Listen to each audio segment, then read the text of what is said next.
दिया था उसे बचाने की, हमने नहीं बचाया, हम मिश्रण कर दिया। फिर वो फैसला करता, वही साथ जिसमें ये सब बातें ढेर सारी थी, मैं थोड़ा सा शॉर्ट कर दिया समय अभाव की वजह से, लिस्ट लंबी थी। वही शास्त्र फिर हमको बताता है, ईश्वर हमसे इतना मोहब्बत करता है कि ईश्वर कहता है कि घबराओ नहीं, आएगा एक अवतार, फिर आएगा एक अवतार जो इन बिगड़ी हुई चीजों को जो तुमने मिश्रण कर दिया उसको शुद्ध रूप देगा उसको शुद्ध रूप। अपने विषय के दूसरे पहलू पे आ गया मैं धीरे धीरे। और इसकी जिम्मेदारी, शास्त्र को बचाने की जिम्मेदारी अब मेरी होगी, तुम्हारी नहीं होगी। तुमको हमने जिम्मेदारी देके देख लिया, एक बार नहीं दिया, 2 बार नहीं, 3 बार नहीं, 10 बार नहीं, लाखों बार दिया, लेकिन तुमने हमेशा उसमें मिश्रण किया। अब नहीं देंगे जिम्मेदारी, अब इसकी जिम्मेदारी हमारी होगी। हम उस शास्त्र की जिम्मेदारी लेते हैं, ये नहीं बिगड़ेगा। कोई बिगाड़ के देखे, हम कोई करके देखे मिश्रण। आएगा मेरा एक वो अवतार जो कल की नाम से होगा, लिंग छेदी शिकाहीनम संसुधारी सदूस का उच्चलापी सर्वभक्षी भविष्यति जनो मम। जो आएगा लिंग छेदन होगा, खतना किया हुआ होगा, ऊंची बात बोलेगा, आजान देने वाला होगा, पहचान लेना। आएगा वो शुद्ध रूप देगा। अश्वारूढ़ खिलान लोकान अस्त दाभिताम करिष्यत। अश्व पे सवार होके खड़क के साथ आएगा, दुष्टों का संहार करेगा और स्वच्छ और निर्मल समाज का निर्माण करे। आएगा वो अवतार, उसको पहचान लेना। उष्ट्रा यश प्रवाहणो बधुमंतो दीर्दशा। ऊंट की सवारी करने वाला होगा, ऊंट पे सवारी करेगा। ऐसा अवतार आएगा, इसको पहचानना मैं बता रहा हूं। शुद्ध रूप देगा, शास्त्र देगा, लेकिन जिम्मेदारी मेरी होगी उसको बचाने की। तुम नहीं बचा सकते, तुमको देख लिया। प्रमरो नामा भूपाला कृतम राज्यम च खट्समा महामद अस्ततो जाय पितरदह कृतम पदम। प्रमरो नामा भूपाल के बाद 1037 कलयुग के बीत जाने के बाद महामद नाम का वो अवतार आएगा और शुद्ध रूप देगा और एक सुंदर व्यवस्था देगा। और जो वो व्यवस्था देगा, जो वो शास्त्र देगा, उसकी रक्षा मैं करूंगा, तुम नहीं करोगे। वो अवतार आया, आज से 1500 साल पहले अरब के मरुस्थल में प्रसूत हुआ, जिसकी पुष्टि हमारे आदरणीय शंकराचार्य स्वरूपानंद जी करते हैं कि हमारे हिंदू धर्म शास्त्रों में तो मोहम्मद साहब का नाम आज से 5000 साल पहले से मौजूद है। इसलिए मोहम्मद साहब मुसलमानों से ज़्यादा हिंदुओं को प्रिय हैं, ये पुष्टि करते हैं हमारे आदरणीय शंकराचार्य जी। उन्होंने स्टेटमेंट दिया था एक, स्वरूपानंद जी ने। जब वो कल्कि आया, यहां ध्यान दीजिए, मैं कल्कि शब्द का ही प्रयोग करूंगा जो कि मोहम्मद के लिए प्रयोग हुआ है। मोहम्मद समझिए आप लोग। जब वो कल्कि पैदा हुआ अरब के मरुस्थल में, उस वक्त दुनिया की स्थिति बहुत ही दयनीय थी, बहुत दयनीय स्थिति थी। उत्तर में रोम का एम्पायर था, दक्षिण में ईरान का एम्पायर था। उन अरबों के हाथ में जहां पे आप पैदा हुए, थोड़ा सा चटियल मैदान था। इस कल्कि अर्थात मोहम्मद को अवसर प्राप्त था कि राष्ट्रवाद का झंडा बुलंद करते और राष्ट्रवाद के नाम पे लोगों को इकट्ठा करते और इस एम्पायर के खिलाफ आंदोलन चलाते। लेकिन कल्कि ने ऐसा नहीं किया। समाजवाद का झंडा बुलंद करने का पूरा अधिकार था और यह अवसर था, लेकिन कल्कि अर्थात मोहम्मद ने ऐसा नहीं किया। पूंजीवादी व्यवस्था का जोर था, पूंजीवादी के खिलाफ आपने आंदोलन नहीं चलाया। सूद का कारोबार चरम सीमा पे था, इसके खिलाफ आपने आंदोलन नहीं चलाया। दास बेचे और खरीदे जाते थे, इसके खिलाफ आपने आंदोलन नहीं चलाया। स्त्रियों की स्थिति बहुत ही दयनीय थी, इसके खिलाफ भी आपने आंदोलन नहीं चलाया। महिला सशक्तिकरण का कोई आंदोलन नहीं चलाया, दास मुक्ति का कोई आंदोलन नहीं चलाया, पूंजीवादी व्यवस्था के विरुद्ध कोई आंदोलन नहीं चलाया। वो कल की आंदोलन चलाया तो क्या चलाया? जिसने सबको समेट लिया। एक एक विषय पे, एक एक प्रॉब्लम पे आंदोलन नहीं चलाया। एक एक विषय पे आंदोलन चला बाद में। अब्राहम लिंकन ने चलाया, अंबेडकर ने चलाया, लेनिन ने चलाया, मार्क्स ने चलाया, ज्योतिबा राव फुले ने चलाया, छत्रपति साहू जी महाराज ने चलाया। हुआ क्या? आंदोलन थोड़ी देर के लिए आया, फिर दब गया। वो दुर्गंधयुक्त पुरुषों का गिरोह आपके साथ लगा है, वो आपको छोड़ेगा नहीं। एक वक्त के लिए आप कामयाब होते हैं, फिर वो आपको धर दबोचता है।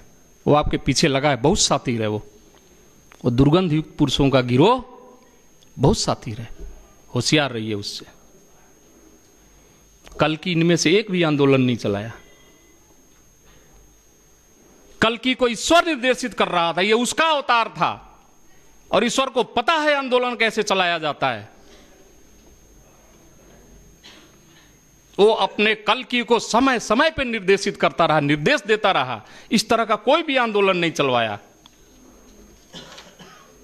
उसने कहा कल की से, कल की इनकी उस आस्था और धारणा पे चोट करो जो इन लोगों ने गलत बना रखा है, जिसकी वजह से ये गलतियां करते हैं, जिसकी वजह से इन्होंने पूंजीवादी व्यवस्था बना रखी है, जिसकी वजह से ये लोग महिला का शोषण करते हैं, जिसकी वजह से ये सूद का व्यापार करते हैं, जिसकी वजह से ये दास बनाए हुए हैं। उस आस्था और धारणा पे चोट करो।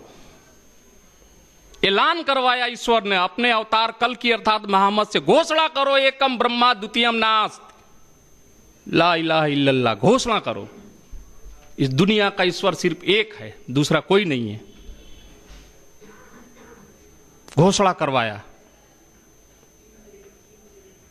उस आधार पे चोट पहुंचाया जिसकी वजह से हम और आप गलतियां करते हैं। ये आंदोलन चलवाया। महिला सशक्तिकरण का आंदोलन नहीं चलवाया।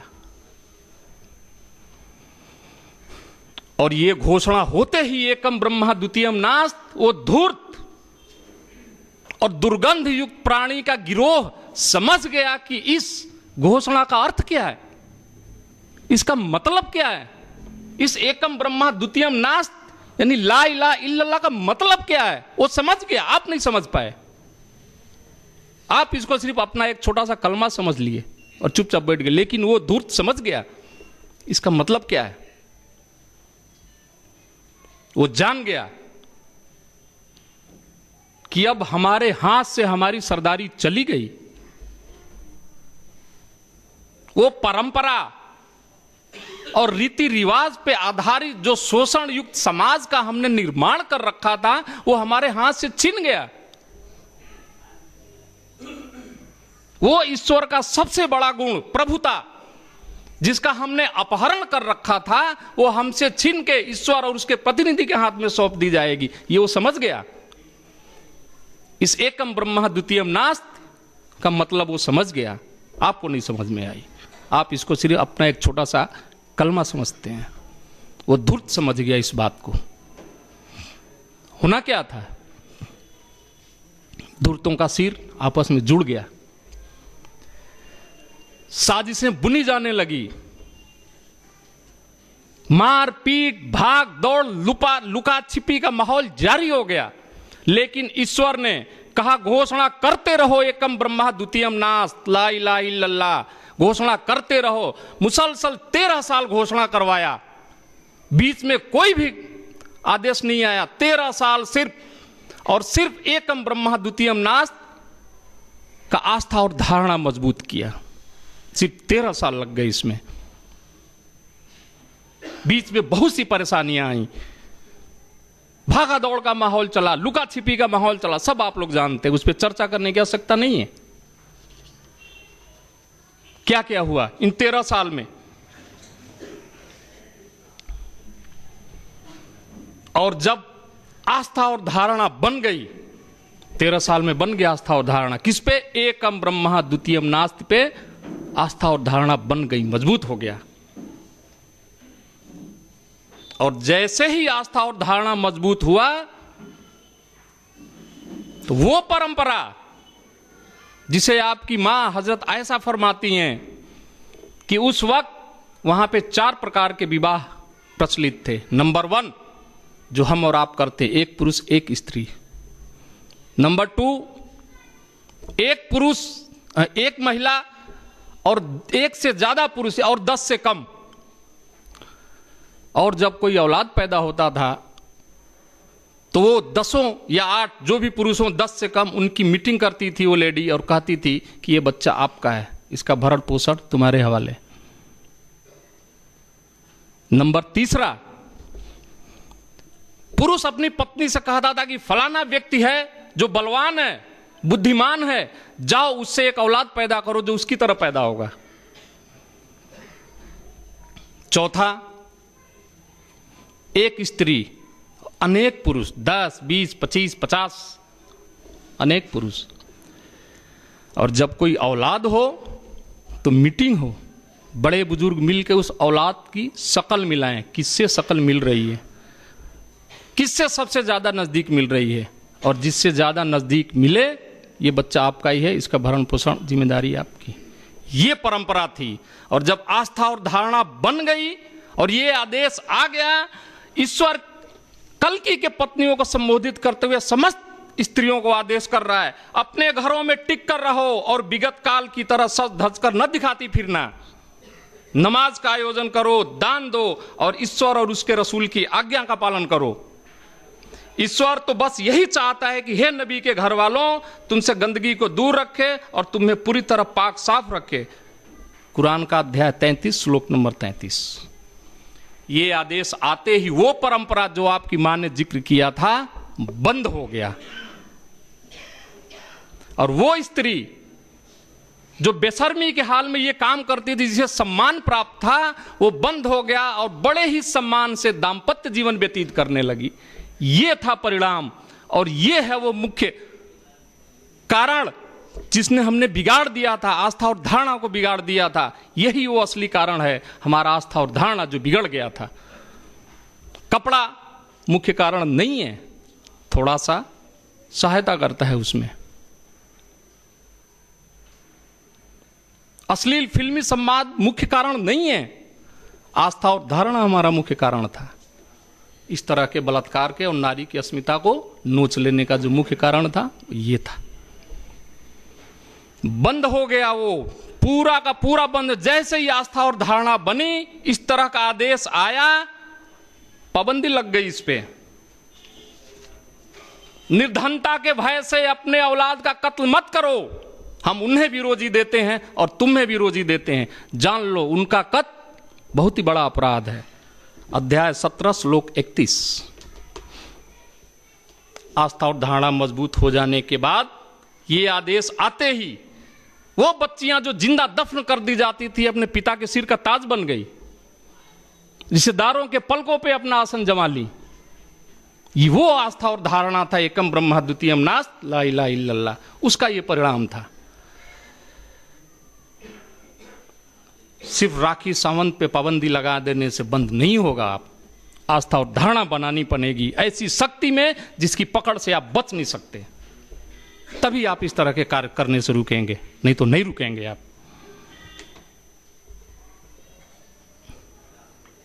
अगर तुम्हें कहीं भी स्त्री दिखे, घर, बाहर, बाजार, कार्यालय, सड़क, चौराहा, हॉस्पिटल, कहीं भी दिखे, तो ए कल की कह तो विश्वास करने वाले पुरुषों से कि अपनी निगाहें नीचे रखें, अपने गुप्तांगों की रक्षा करें, और ईश्वर अच्छी तरह जानता है जो कुछ भी ये किया करते हैं। अध्याय 24 श्लोक नंबर 30। कैसे नहीं बलात्कार पे पाबंदी लग सकती है, रुक सकता है। आस्था और धारणा मजबूत करनी होगी आपको। जो कमजोर हो गया है, जिसका परिणाम यही हो रहा है कि जगह जगह बच्चियों की अस्मिता तार तार हो रही है, हमको डर ही नहीं है कि हमको कोई पकड़ने वाला है, हम तो आनंद लेंगे ही लेंगे। इस तरह की एक शक्ति में, एक ईश्वर में आस्था और धारणा हो जाने के बाद गलत काम करने वाला वो पुरुष समझ गया कि हम ऐसी शक्ति के प्रति अब हम उत्तरदायी हो गए हैं जिसकी पकड़ से बच नहीं सकते। वो ऐसी शक्ति नहीं है कि ऑर्डिनेंस पास करेगा और दूसरा फाड़ के फेंक देगा। वो ऐसी शक्ति नहीं है कि कोहरा उत्पन्न करेगा, दूसरा कोहरा को हटा देगा। वो ऐसी शक्ति नहीं है कि मेरा कपड़ा उतरवाने के लिए तेज धूप कर देगा, दूसरा हवा चला देगा कि हम कपड़ा न उतार पाए। वो ऐसी शक्ति नहीं है। वो ऐसी शक्ति है जिससे हम बच नहीं सकते। हमको जब चाहेगा पकड़ लेगा और ऐसा पकड़ेगा तो हम निकल नहीं सकते। वो ऐसी शक्ति है। ऐसी आस्था और धारणा बनी तब जाके इस पे पाबंदी लगी, और आज भी इसी की आवश्यकता है।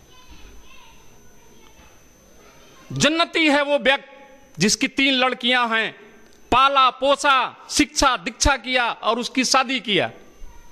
जन्नती है वो व्यक्ति। मोहम्मद साहब, आपका ये वचन है। किसी व्यक्ति की लड़की हो और उस लड़की के मोहब्बत पर अपने लड़के की मोहब्बत को वरीयता न दे, ऐसे पुरुषों के लिए स्वर्ग की खुशखबरी है। मोहम्मद साहब का वचन। ये आस्था और धारणा बन जाने के बाद ये आदेश आया और इसका व्यवहार हुआ। नारी की अस्मिता सुरक्षित हो गई। उनकी अस्मिता अब तार तार नहीं होती, क्योंकि ऐसी शक्ति में आस्था और धारणा बन गई जिसे हम बच नहीं सकते। फिर भी कुछ रह जाते हैं। वो दुर्गंधयुक्त प्राणियों का गिरोह अभी खत्म नहीं हुआ, खत्म नहीं होगा, प्रलय तक नहीं खत्म होगा वो। फिर भी कुछ लोग ऐसे हैं जो शरीफ और पाक दामन स्त्रियों पर तोहमत लगाए, दोषारोपण करे और फिर 4 गवाह न लाए। ऐसों को 80 कोड़े मारो। यही वो लोग हैं जो अवज्ञाकारी हैं। अध्याय 24 श्लोक 4, सब कुरान का रेफरेंस दे रहा हूं मैं। आस्था और धारणा बन जाने के बाद इस तरह से पाबंदी लगी, संपूर्ण रूप से प्रतिबंधित हो गया, संपूर्ण रूप से रुक गया इस तरह का अत्याचार और बलात्कार। और अविश्वास करने वालों, तुम अपने घरों के सिवा दूसरों के घरों में मत प्रवेश करो जब तक कि उनसे सलाम न कर लो, उनकी इजाजत न ले लो। बताओ, ऐसे में कैसे बलात्कार होगा? बलात्कार तो जबरदस्ती किया जा सकता है, जबरदस्ती किया जाता है। उसके यहां जब जाओगे इजाजत लेनी पड़ेगी। बलात्कार जबरदस्ती होगा, जबरदस्ती की इजाजत नहीं है। मैं अपने बात को संक्षेप और कर लेता हूं। आखिरी बात मैं कह देता हूं आपसे। एक वाकया और बता के अपनी बात खत्म करता हूं। आपकी आस्था और धारणा की बात करता हूं मैं। आपकी आस्था और धारणा मजबूत है? अपने आप से पूछिए आप लोग। ईश्वर को आप पे बहुत नाज है, बहुत ज्यादा नाज है ईश्वर को आप पे। चलिए मुजफ्फरनगर का एक वाकया आपको बताता हूं। आस्था और धारणा वाला एक लड़का, आस्था और धारणा वाली एक लड़की को लेकर भाग जाता है। मुस्लिम लड़का, मुस्लिम लड़की, भाग जाता है। लड़का गरीब, लड़की अमीर घर की थी। इसके बाद क्या होता है इसकी कल्पना कर लीजिए। मुजफ्फरनगर में मारपीट, भाग दौड़ सब हुआ। इसके बाद बड़े बुजुर्गों ने समझौता कराना चाहा, पंचायत हुई। पंचायत में ये तय हुआ, लड़की वालों ने कहा कि हमारे घर की इज्जत गई है, हमें भी इज्जत चाहिए। तुम्हारे घर एक लड़की है छोटी, हमारे घर एक लड़का है, तुम अपनी लड़की को हमारे घर भेजो, निकाह करो, शादी करो। समझौता बहुत अच्छा था, हो गया, शादी हो गई, बहुत अच्छा समझौता। पंचायत में ये समझौता हुआ, लेकिन हुआ क्या? शादी करके ले आए और घर के जितने पुरुष थे, वो आस्था और धारणा वालों की बात मैं कर रहा हूं, जितने पुरुष थे उसके रिश्तेदार मिल के सब लोगों ने सामूहिक बलात्कार किया उस बच्ची के साथ और कहा कि हमने अपनी इज्जत का बदला ले लिया। सोचिए आपकी आस्था और धारणा कहां है? बड़े दावे करते हैं आप, ये आपकी आस्था और धारणा थी। ईश्वर पे आपको नाज था। तुम ही वो उत्तम गिरोह हो जो बुराई से रोकते हो और अच्छाई को बुलंद करते हो। और ईश्वर को मानते हो। अध्याय 3 श्लोक 10। सोचिए आप कहाँ खड़े हैं। आपने ईश्वर का हुक्म माना, बुराई को रोका, भलाई का आदेश दिया। आपको डर नहीं लगा कि ईश्वर की पकड़ मजबूत है, ईश्वर पकड़ लेगा हमको, उसकी पकड़ से हम नहीं बच सकते। क्या इसके लिए आपको सजा नहीं मिलेगी? जरूर मिलेगी, और मिल रही है। कभी गुजरात होगा, कभी मुजफ्फरनगर होगा, मधुबनी होगा, दरभंगा होगा, मेरठ होगा, बटला हाउस होगा, सब होगा। आपकी आस्था और धारणा कमजोर हो गई है। क्या हो गया है तुम में कि ईश्वर के मार्ग में उन कमजोर पुरुषों और स्त्रियों के लिए संघर्ष नहीं करते, जो प्रार्थनाएं करते हैं, हमारे रब तू हमें इस बस्ती से निकाल जिसके लोग बहुत अत्याचारी हैं, और हमारे लिए अपनी ओर से तू कोई